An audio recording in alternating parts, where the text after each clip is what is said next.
Hello বন্ধুরা, আজকে আরেকটি দীঘা ট্যুরের ভিডিও নিয়ে আমি চলে এসেছি। তো আজকের ভিডিওতে রয়েছে দীঘায় যে জগন্নাথ মন্দিরটি হয়েছে সেইটা দেখতে যাওয়ার ভিডিও, আর তার সাথে রয়েছে উদয়পুর বিচে স্নান করা আর খাওয়া দাওয়া, আর শেষ মুহূর্তে রয়েছে ঢেউসাগর পার্কে ঘুরতে যাওয়ার কিছু মুহূর্ত। তো চলুন বেশি দেরি না করে আজকের ভিডিওটা শুরু করি। মর্নিং বন্ধুরা, আমি রিঙ্কি আর আপনারা দেখছেন আমার চ্যানেল মনের টানে। তো এখন যাচ্ছি হচ্ছে জগন্নাথ মন্দিরে পুজো দিতে। এই যে পুকুসোনা রেডি, এইদিকে হাজব্যান্ড রেডি, এইদিকে আমিও রেডি। তো এখন যাচ্ছি জগন্নাথ মন্দিরে পুজো দিতে।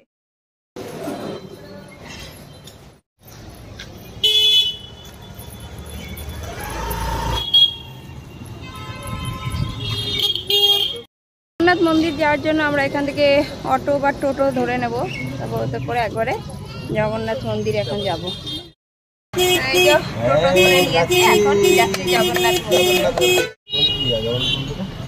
যেহেতু আমরা পুজো দেব তার জন্য 6 নম্বর গেটে নামাতে বলা হয়েছে টোটো দাদাকে।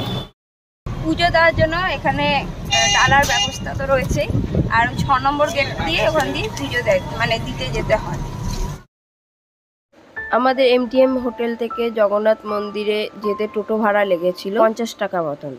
আর আমাদের MTN যে হোটেলে আমরা ছিলাম সেই MTM হোটেলের ভাড়া নিয়েছিল পার ডে 1600 টাকা করে।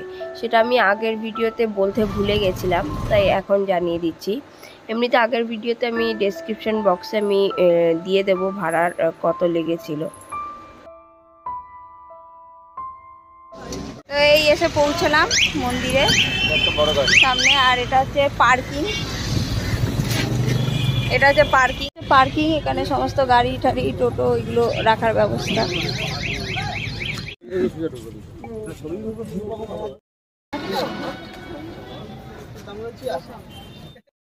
ঢোকার মুখে এই যে টিপ পরে নিলাম জয় জগন্নাথ।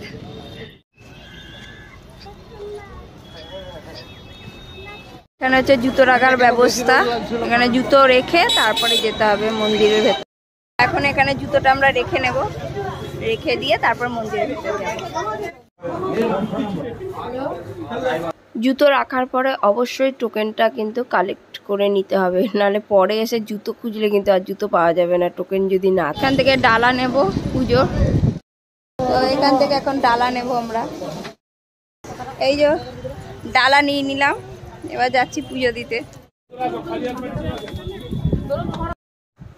আর মন্দিরে ঢোকার সময় এইভাবে চেক করে ঢোকাচ্ছে, আর চেকিং এর সময় ছেলেদের একটা লাইন আর মেয়েদের একটা লাইন করে চেক করছে। আর ডালা কিন্তু এখানে 2 রকমের পাওয়া যাচ্ছে, 50 টাকার ডালা পুজোর আর হচ্ছে 100 টাকা। তো আমরা 50 টাকার ডালাটাই নিয়েছিলাম। তো এই যে মন্দিরে আমরা ঢুকেও গেছি মন্দির প্রাঙ্গণে।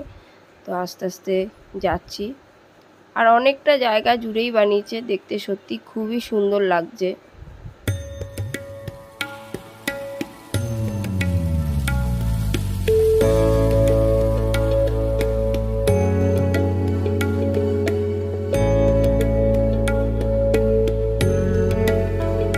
ফোন নিয়ে ঢোকা যাচ্ছে, কিন্তু মন্দিরের ভেতরে কিন্তু কোনো রকমভাবে ক্যামেরা অ্যালাউ নেই।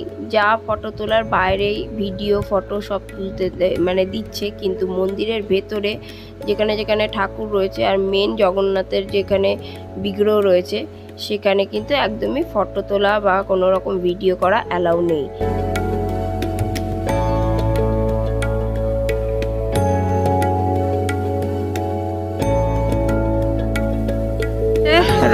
রথযাত্রার সময় এই রথ টানা হয়েছিল জগন্নাথের। পুজো দেওয়া হয়ে গেছে, এখন যাচ্ছি একবারে হোটেলে। তারপরে আমরা একটু সকালে ব্রেকফাস্ট করে নেব। বন্ধুরা, এখন যাচ্ছি হচ্ছে আমরা উদয়পুর বিচে স্নান করতে। আর পুজো দিয়ে এসে জগন্নাথ মন্দিরে পুজো দিয়ে এসে একটুখানি রেস্ট নিয়ে নিলাম হোটেলে। তো এখন যাচ্ছি উদয়পুর বিচে স্নান করতে। আর এই যে পুকুসোনা স্নান করবে, এই যে রেডি হয়ে গেছে। এদিকে হাজবেন্ডও রেডি, আমিও রেডি। রেডি স্নান করতে যাওয়ার জন্য সমুদ্রে? ওকে, বলো সবাই লাইক করো। ইয়ে, আমরা এখন সমুদ্রে স্নান করতে যাচ্ছি। তো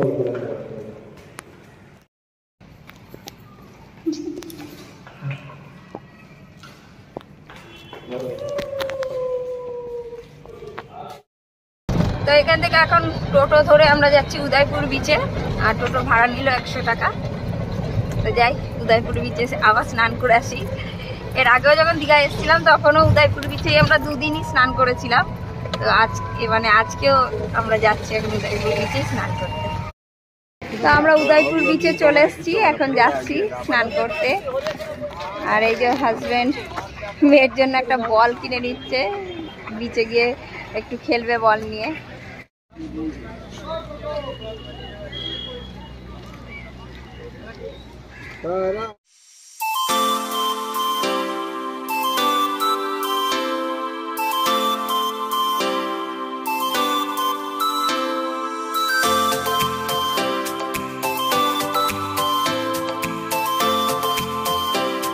আর উদয়পুর বিচে কিন্তু এই যে টেবিল মতন পাতা থাকে, যেখানে সবাই খাওয়া দাওয়া করে। এখানে মাছ ভাজা থেকে শুরু করে চিংড়ি মাছের সেই কষা সমস্ত কিছু এখানে খাবারের ব্যবস্থা আছে। এছাড়াও ফল পাকড়ারও কেটে এখানে বিক্রি হয়।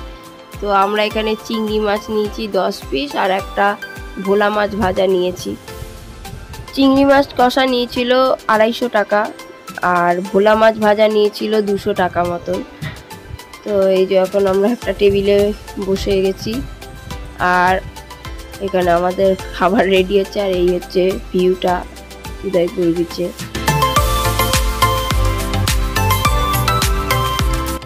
আমরা অর্ডার দিয়েছি হচ্ছে চিংড়ি মাছ আর হচ্ছে ভোলা মাছ ভাজা। তো সেটা এখন বানিয়ে দেবে, ওটা খাবো, তারপরে সমুদ্রে স্নান করতে আমরা নামবো।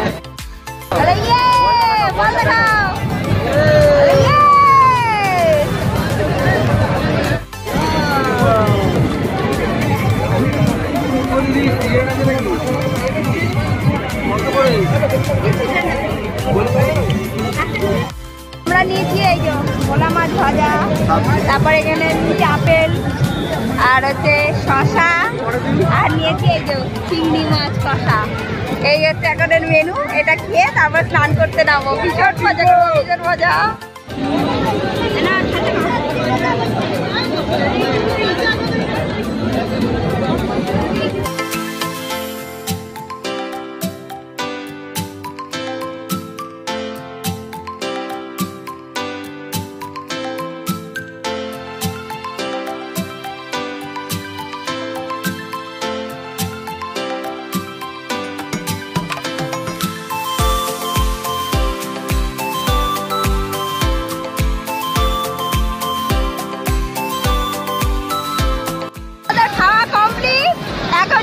স্নান করতে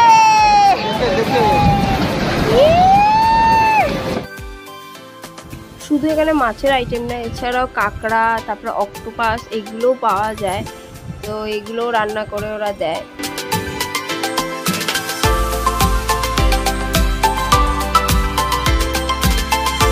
ওল্ড দীঘাতেও সেরকম স্নান করা যায় না, এবার নিউ দীঘাতেও স্নান করে, কিন্তু নিউ দীঘাতে এত পরিমাণে পাথর রয়েছে বড় বড়, তো ওখানে স্নান করাটা একটু রিস্কি লাগে। কিন্তু উদয়পুর বিচটায় পাথরের পরিমাণটা কম, ওর জন্য এইখানেই আমরা আগেও যখন গেছিলাম তখনও স্নান করতে এসেছিলাম, আর এবারও গেলাম ওখানে স্নান করলাম, কারণ পাথরের পরিমাণটা কম আর স্নান করতে কোনো অসুবিধা হয় না। তো এই যে পুকুসোনাকে নিয়ে পাপা স্নান করানোর চেষ্টা করছে, আর ম্যাডাম তো একবার দাঁড়াচ্ছে একবার ঝুলে যাচ্ছে এই করছে। তো ম্যাডাম মজাতেই রয়েছে।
উদয়পুর বিচ থেকে জাস্ট ফিরলাম।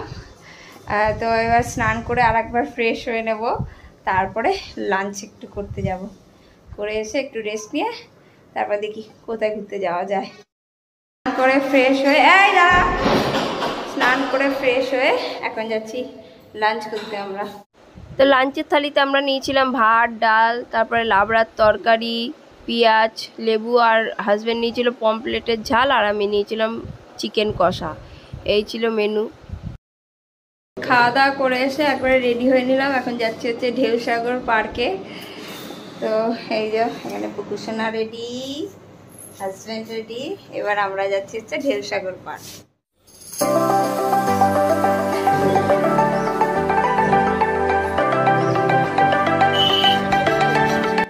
তো এই যে ঢেউসাগর পার্কে এসে গেছি।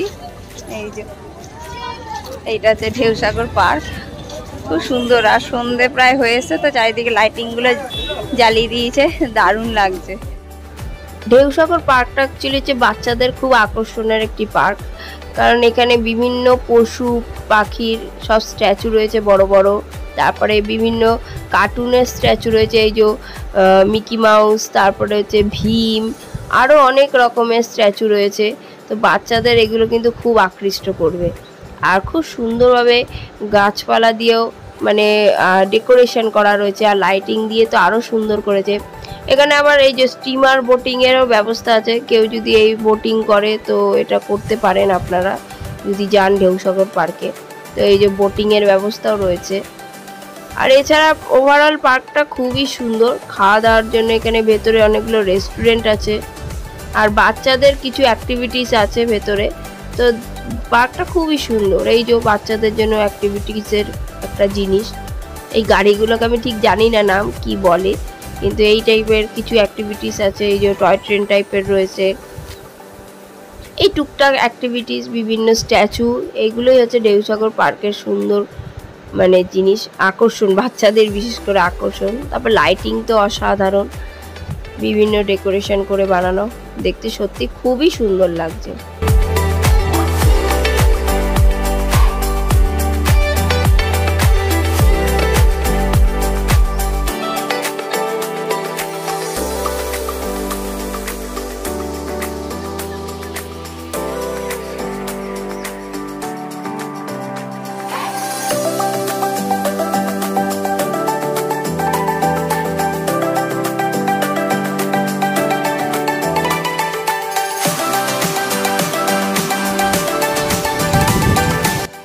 আর ঢেউসাগর পার্ক থেকে সমুদ্র সৈকতের ভিউটা কিন্তু দারুণ আসছিল, অনেকটা উঁচু দিয়ে, অসাধারণ লাগছিল সমুদ্র সৈকতের ভিউটা।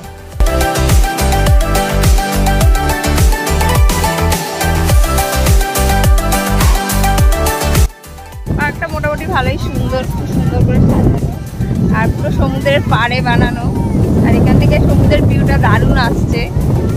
আর মাঝে মাঝে এখন বৃষ্টিও হচ্ছে, আকাশে এখন মেঘ টেক রয়েছে, তো তাই মাঝে মাঝে একটু বৃষ্টি হচ্ছে। এই জায়গাটা খুব সুন্দর, ভালোই সুন্দর। আর ঢেউসাগর পার্কে ঢুকতে টিকিট লেগেছিল 60 টাকা করে মাথা পিছু। তো আজকের ভিডিও আমি এখানেই এন্ড করছি, আবার দেখা হবে নেক্সট ভিডিওতে। তো সবাই ভালো থাকবেন, সুস্থ থাকবেন, আর ভিডিওটি ভালো লাগলে অবশ্যই লাইক, শেয়ার, কমেন্ট এবং সাবস্ক্রাইব করবেন এই চ্যানেলটিকে। Thank you.